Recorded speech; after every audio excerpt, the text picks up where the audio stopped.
Hey everybody, Keith McGinnis here at KCDC Designs out of Eagle, Nebraska. This is the sample board that I created for the customer based upon the customer's choice of colors and design.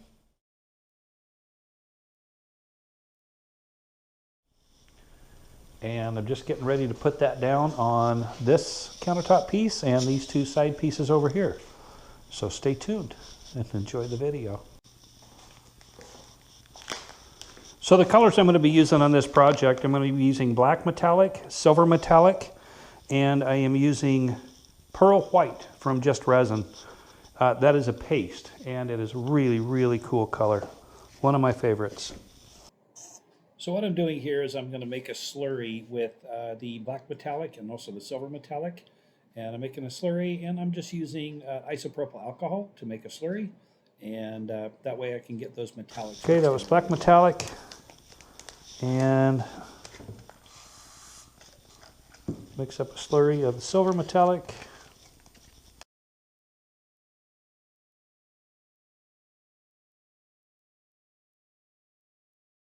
That looks good. All right, we're good to go there. All right, let's get this show on the road. Like I said, I'm going to mix up 96 ounces, so I'm going to pour in my part B. We're going to start with 48 ounces. So while this is all getting mixed up, I forgot to tell you that I did prime the boards with the Stone Coat Countertop white undercoat, and then I heavily fogged with my spray paint colors, the charcoal and the other colors that I'm going to be using for the veins.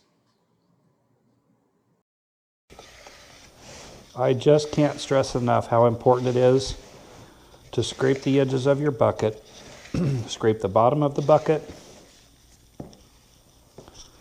Give yourself every opportunity to make sure that you have everything in your bucket fully mixed. I know there are people who will transfer buckets and go from one bucket to another. For me personally, and I mean this seriously, I've been doing this for more than 3 years now. Not only have I never had any sticky spots left on my countertop surface, but even when you clean out your bucket, you'll turn your bucket upside down when you're done, and then 2 or 3 days later, you can peel all the resin out of it. If you have sticky spots inside your bucket, you know that you did not get everything fully mixed. I can pull the resin out of my bucket and have no sticky spots on the edges of my bucket. Just another reminder to make sure you get your epoxy mixed up properly. And there's going to be a point in time where you've mixed enough resin that you can tell that you have everything fully mixed. When I scrape my sides and scrape my bottom, if I see no swirls in there, swirls mean you've got some unmixed product. And I see no swirls in there.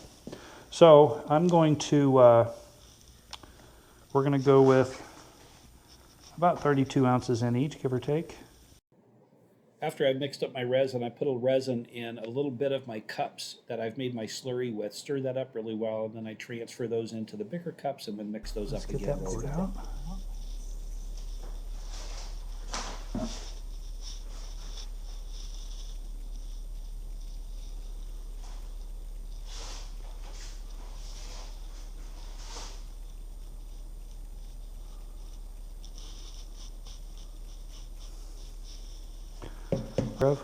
Okay, so let's get some pearl in here. All right, somehow I skipped pouring down the silver metallic, but the black is down, the silver down, and now I'm putting down the pearl metallic.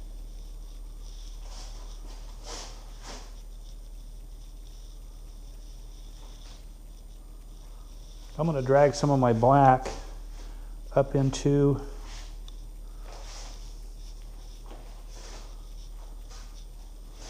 see, I just put a big blob in that area where my sink is going to go, and that's all going to get cut out.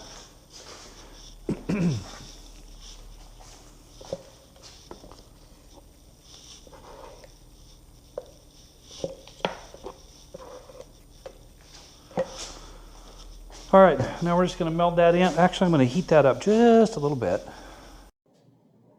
So you'll notice when I poured out the colors, I've got, it's very inconsistent. I don't pour it out in straight lines. I've got some areas where it's heavy, some areas where it's light. For me personally, I really like the look of that. It makes it look, to me, it makes it look more natural, takes the candy stripe effect out of that. So once I have all of the colors down, I'm taking my hand and I'm just very lightly melding everything together. I'm really not mixing those colors. I'm just getting the bare areas covered. And I'm making sure too, what I was just explaining there is I want to make sure, because I fogged the board and I fogged the surfaces and the edges pretty heavy, I immediately want to get my edges covered with resin. And I want to get those covered with resins because there are times as that resin starts to run down that dry edge, it'll pick up some of that spray paint and cause some of those runs. Now when I did the sample board, I'm only using 3 colors to add some veins in there. I'm going to be using a hammered chestnut, champagne bronze. Why? Because if you know me, champagne bronze goes in all of my projects because that's my favorite color. And then I'm also going to be using a, I haven't decided yet, I've got pearl mist and then I also have a hammered white. And I may use a combination of the two.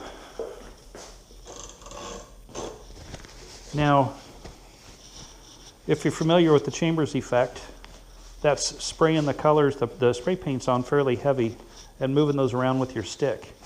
When I did the sample board, I greased up my hand with some resin and then I sprayed the paints onto my hand and then I ran them in. And I was really happy with the way those turned out and real happy with the way the cells looked. I'm going to give you one more tip. Be cautious and know what's on the bottom of your, whether you're using a spray bottle or whether you're using a torch. You can actually get a lot of debris that comes off of the bottom of your torch. It can come off the bottom of your mixing bucket, depending on what your mixing bucket was sitting on. So, all right.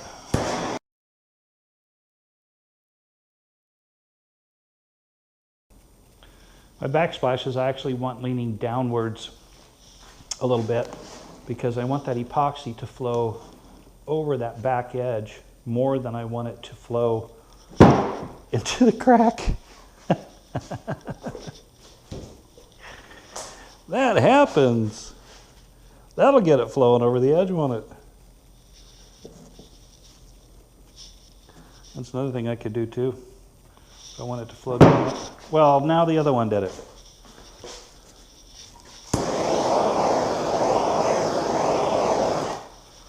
That'll get it flowing down. All right, so put that back on there. But really what I want to do is I want to get some going over this edge and some going over this edge because this is going to be a visible edge. And that looks really cool how that flowed over there. So let's go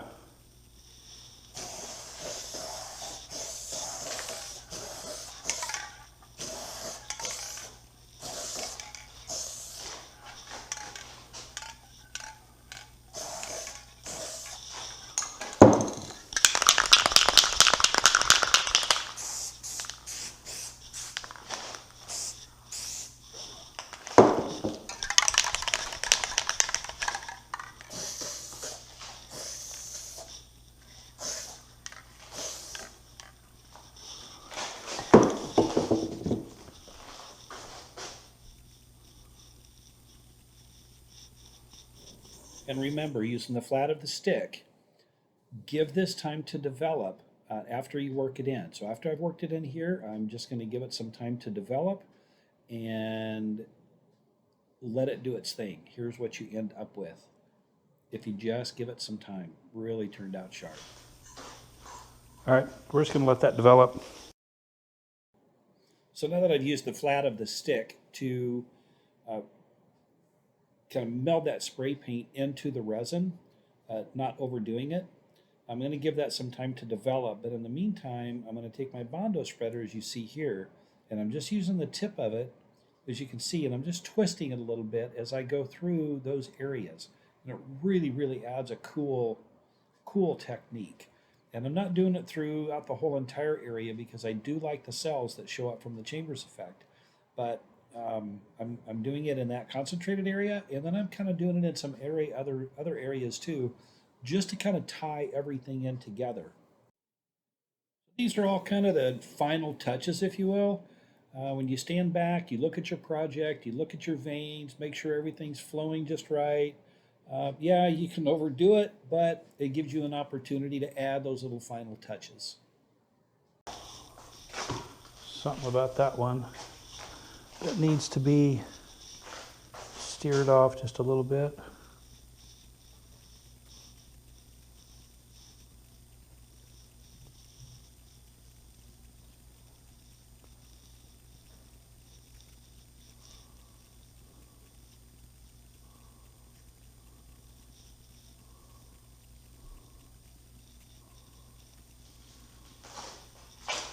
Like that.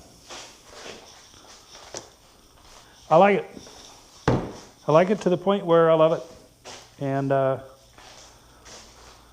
that's it. So this area right here, because it's a 22 by 33 sink, this whole area is getting cut out.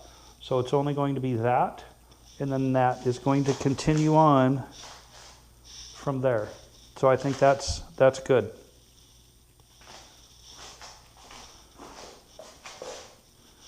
The flow is somewhat general. Yeah,